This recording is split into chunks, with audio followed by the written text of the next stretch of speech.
AP intermediate first year straight lines అనే chapter నుంచి formulas చూద్దాము. న్యూ సిలబస్ ప్రకారం general equation of a straight line a x plus by plus c equal to జీరోలా ఉంటుంది. Slope intercept form ఎలా ఉంటుంది? Y equal to m x plus సిలా ఉంటుంది. ఓకే, ఇక్కడ ఎం అంటే స్లోప్, సి అంటే y intercept. Point slope form, point ఏంటి? ఎక్స్ నాట్ వై నాట్ అనేది పాయింట్, స్లోప్ ఎమ్. సో ఆ equation of line y minus y naught equal to m into x minus x naught అనే ఫామ్లో ఉంటుంది. 2 point form, x1 y1 x2 y2 అనేది 2 పాయింట్లు అయితే ఆ ఈక్వేషన్ ఆఫ్ లైన్ ఎలా ఉంటుంది? y minus వై1 is equal to y2 minus వై1 by x2 minus x1 into x minus x1 ఇలా ఉంటుంది. ఇక్కడ స్లోప్ ఏంటి? y2 minus వై1 by x2 minus x1. ఓకేనా? Next intercept form. Intercept form x by a plus y by b equal to 1 అనే ఫామ్లో ఉంటుంది. A అనేది x intercept, b అనేది y intercept. Distance between a point x1 y1 and the line a x plus by plus c equal to 0.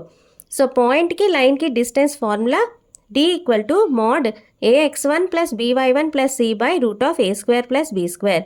అంటే ఆ line మీద ఆ పాయింట్ని వేసేసాం, x1ని ఎక్స్ ప్లేస్లో సబ్స్టిట్యూట్ చేసి దానికి divided by root of A square plus be square రాసేసాం.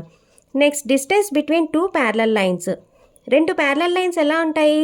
AX plus by plus C one equal to 0, A X plus by plus C two equal to 0. So A X plus B Y ఈ పార్ట్ మనకి same ఉంటుంది, only constant పార్టే different ఉంటుంది.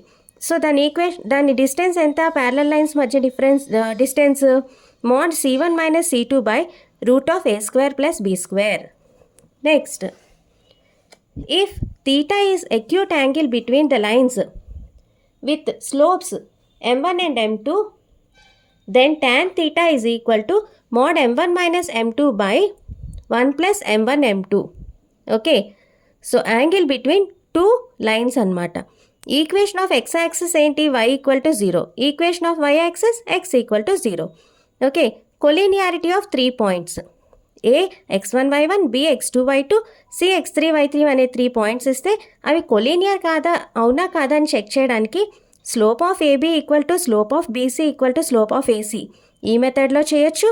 AB plus BC equal to AC ఈ మెథడ్లో చేయొచ్చు. అంటే ఈ 3 పాయింట్స్ ఒకే లైన్ మీద ఇలా ఉన్నట్టు, a b c, AB plus BC equal to AC. Okay, in the order. Area of triangle ABC is 0. ఈ మూడిట్లో ఏది చూపించినా 3 పాయింట్స్ కొలీనియర్ అని అర్థం. ఓకే.